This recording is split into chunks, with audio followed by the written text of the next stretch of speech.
আমি জানতাম, আমি জানতাম ঈশ্বর এত নিষ্ঠুর হতে পারে না। আমার কাছ থেকে চারুমাকে কিনে নিতে পারে না, আমি জানতাম। মারে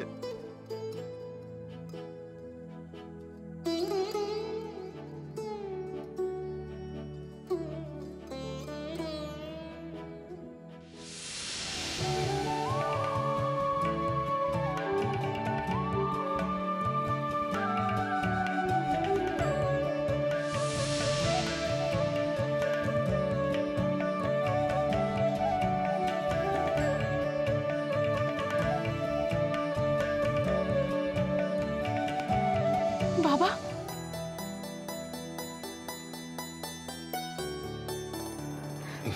হ্যাঁ মা, ঈশ্বর যে আজ এরকম একটা সুন্দর সকাল আমাকে উপহার দেবে সেটা আমি স্বপ্নেও ভাবিনি। তুই তুই বেঁচে আছিস। হ্যাঁ বাবা, তোমাকে একা রেখে আমি কি মরতে পারি বলো? কতদিন তোমার স্নেহ ভরা হাতটা আমি আমার মাথায় রাখিনি। তুমি দেখো বাবা, এবার সব ঠিক হয়ে যাবে, তুমি একদম ঠিক হয়ে যাবে। তুই ওভাবে কথা বলছিস কেন চারু?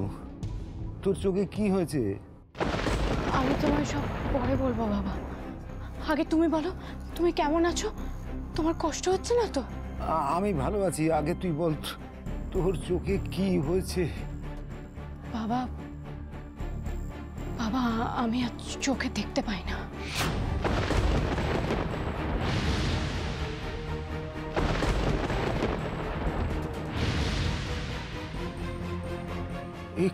কি বলছিস তুই চারু? তুই চোখে দেখতে পাস না কেন?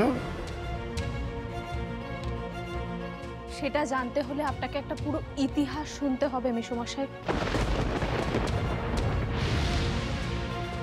কি ইতিহাস? যার জন্য আমার মেয়েটা দুটো চোখই হারিয়েছে? আমাকে বলো, আমাকে বলো, আমি শুনতে চাই, বলো।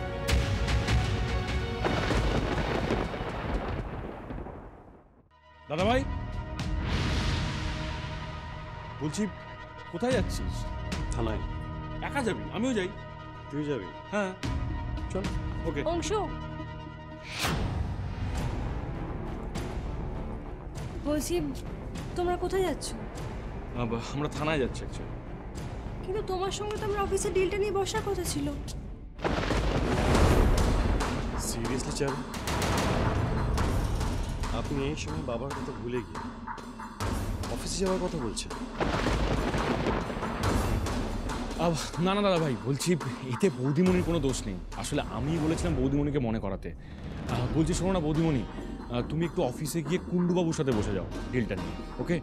আসলে কি বলুন তো, কালকে বাবার কথা চিন্তা করে সারা রাত ভালো করে ঘুমোতে পারিনি, তাই ভাবলাম আজকে যদি কোনো কাজের মধ্যে থাকি তাহলে মনটাও ভালো থাকবে। আপনার বাবার জন্য এত চিন্তা যে আপনি ঘুমোতে পারলেন, অথচ কাল যখন আমরা ফিরলাম তখন তো আপনি পড়েই যাচ্ছেন। কি অদ্ভুত ঘুম আপনার। কথা শুনেছেন তো? বেশ, শোনান, আমাকে কথা শুনে যদি আপনি ভালো থাকেন তাহলে তাই শুনুন। কিন্তু আমি তো জানি আমার বাবার জন্য কতটা মন কেমন করছে, আমি জানি। কোন সময় লেট হচ্ছে, তুই কি যাবি? হ্যাঁ চল। দাঁড়ান, বাবার যদি কোনো খোঁজ পান দয়া করে আমার উপর রাগ করে আমায় জানাতে ভুলবেন না। আমি কিন্তু যে কাজেই থাকি না কেন আপনার ফোনের জন্য অপেক্ষা করে থাকবো।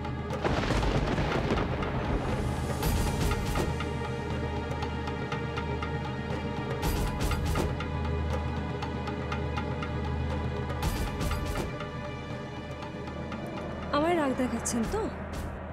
দেখো, যত ইচ্ছা রাগ দেখিয়ে নিয়ে দেখো, এরপর এমন দিন আসবে রাগ দেখানো তো তো রাগের কথা ভাবতেও না ভয় লাগবে। আজ তোর বাবা হিসেবে আমার খুব গর্ববোধ হচ্ছে রে চারু। এদিকে সবটা শুনে আমার বুকটা যেমন ফেটে যাচ্ছে, আর মনেও হচ্ছে যে মানুষকে ভালোবেসে মানুষের স্বার্থ ত্যাগের যে দৃষ্টান্ত তুই স্থাপন করলি, প্রত্যেকটা মানুষকে যেন সেটা উদ্বুদ্ধ করে। আমি তোকে আশীর্বাদ করছি, এই সমস্ত দুঃখ কষ্ট মুছে গিয়ে একদিন সোনায় মোরা দিন নিশ্চয়ই আসবে তোর। বাবা, যে মানুষ দুটোর জন্য আমি আজও বেঁচে আছি, যাদের জন্য তুমি আজ আমার চোখের সামনে দেখতে পাচ্ছ, এই যে ডক্টর ব্যানার্জি আর অমৃতা,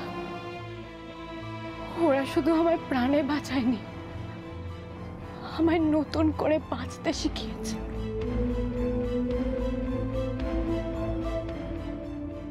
তোমাদের অনেক অনেক ধন্যবাদ আমার মেয়ে চারুকে আমাকে ফিরিয়ে দেওয়ার জন্য। তোমরা তোমরা আমার চারুর মতো সন্তান সম।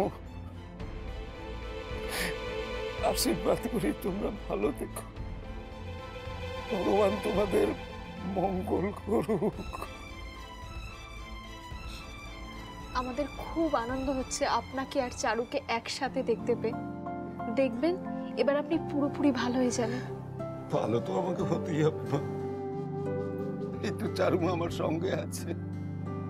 বাবা, তুমি আমায় ভুল বোঝোনি তো? কি বলছিস মা? আমি তোকে ভুল বুঝবো? তাহলে তো আমি নিজেই একটা বড় ভুল করে বসবো। জানো বাবা, আমার খুব ভয় করতো। আমার শুধু মনে হতো থাক না মা, ও কথা বলিস না, ভয় কি পাস? তুই এগিয়ে চল, আমি আমি আমি তো সঙ্গে আছি মা। মেসোমশাই, আপনি তো সবটা শুনলেন, এবার বুঝতে পেরেছেন যে কেন আমরা আসলাম আর আমিনা সেজে গিয়েছিলাম ওখানে। কিন্তু আমরা যাওয়ার আগে কাল ওখানে ঠিক কি হয়েছিল বলুন তো?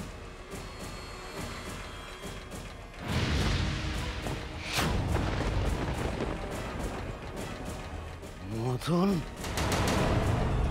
বেঁচে আছে, চারুর ব্যাপারে তোমাকে আমার অনেক কিছু বলার আছে বাবা। কিন্তু বাবা, আমার যেতে একটু সময় লাগবে।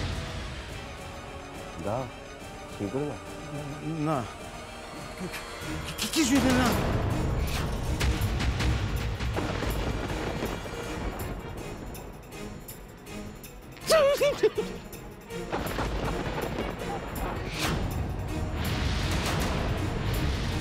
বাবা, ওই মদন নামের লোকটা কে? চুমকির বাবা, ঝুম্পার প্রথম স্বামী।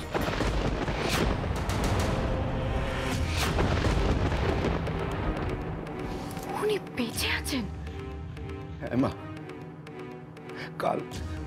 কাল ঝুম্পার সাহায্য নিয়ে তো মদন আমাকে মারতে গেছিল। শুধু আমাকে না, তোকে, জামাই বাবা জীবনকেও মারতে গেছে।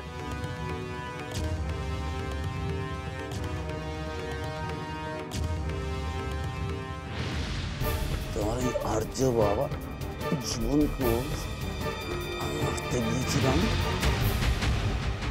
তোমার মেয়ে চারু, আমি তাকেও মেরেছি।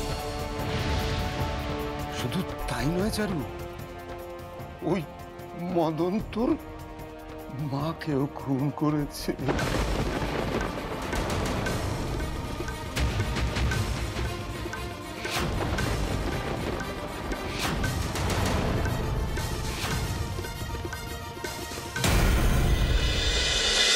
ঝিরে বাতি